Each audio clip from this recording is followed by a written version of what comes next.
How do you keep doing it? I do my job.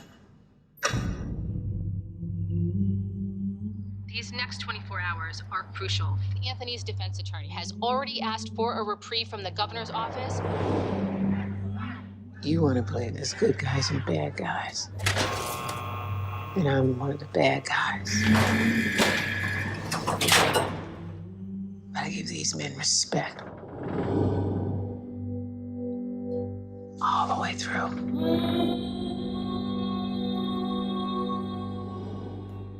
I want to share a bed with my wife. How long is this going to be going on? All we want is to be seen and to be heard. It is not over. What did you guys know about the intricacies of what happens with the death penalty prior to signing on to this movie? I knew nothing. Yeah. All I knew is I would join petitions to try to stay executions. But what pricked up my ears when Bronwyn Cornelius, our producer, and our filmmaker, Chinonye Chukwu, came to me, they said a woman warden. I went, what? And then, so I always like to do what I don't know how to do. And one of the great pluses of being an actor is that you have to be in a constant state of learning, even if you're 70 and you're acting. And so I knew nothing. You can't just act a good script when lives are in the balance. And so we went to prisons and we met with people. We met with people on both sides, the administrators, the wardens, the majors, condemned men, incarcerated men and women. So we wanted to, and it was necessary, to bring their truth forward, because that's what's missing in the conversation in America about the death penalty, the pros and the cons. People can still, it does not proselytize. It just brings a side that nobody has made public before. The first step into research was for me to talk to Chinonye about her views and how she even came to this place of writing this. She told me about how she began thinking differently after diving into the Troy Davis case. Troy Davis, who had hundreds of thousands of letters of outpouring support as he was seeking clemency, and then after he was executed in Georgia, she noticed a lot of support coming from wardens and talking about how they supported his clemency. They were an advocate for his clemency and the damage that this could do to all people involved.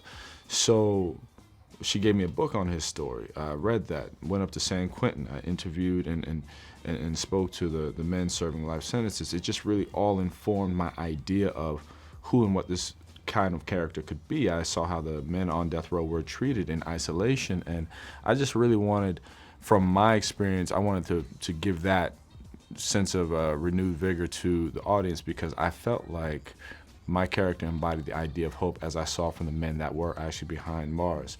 I felt like regardless of what his standards were, he had to have the strength to fabricate hope in any instance, no matter how much it was being taken away from him, as he's sitting here fighting for clemency, waiting for that day that they can say your number is up.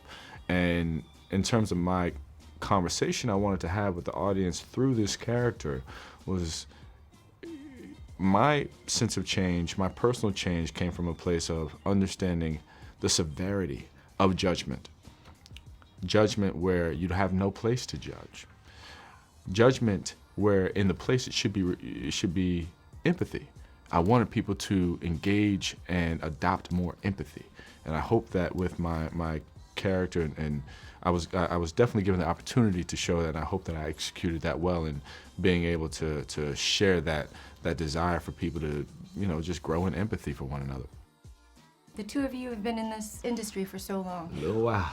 What is the one thing that you guys have yet to, a role that you guys have yet to achieve? Like, is there something out there that you haven't A role gotten? to achieve or a role to be offered? Both.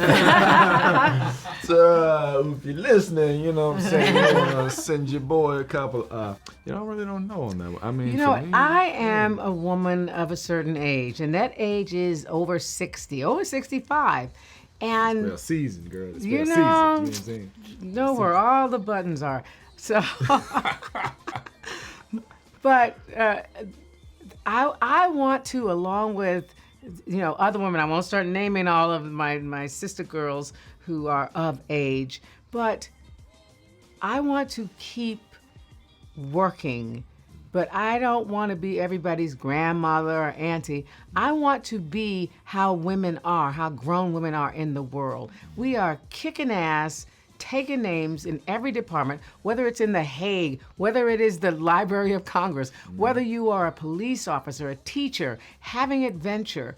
Because, you know, we have a tendency to try to put an expiration date on women in our society, and it's bull. Anything that a young, you know, nubile woman knows how to do on screen, grown women know how to do it even more, because we've been doing it forever. And I'm not talking about the actors. I'm talking about American women, and we want to bring you their stories. High fives to that. Thank you guys so much. The movie was so moving. Thank you. Thank you. Thank you. I don't know if this is gonna make things better, but I'm trying. You can't understand. You can't know what it's like. I am alone. I am going to fight for him right up until the very moment you stick that needle in his arm. You've given me hope. I can't do this on my own anymore. I want to be home.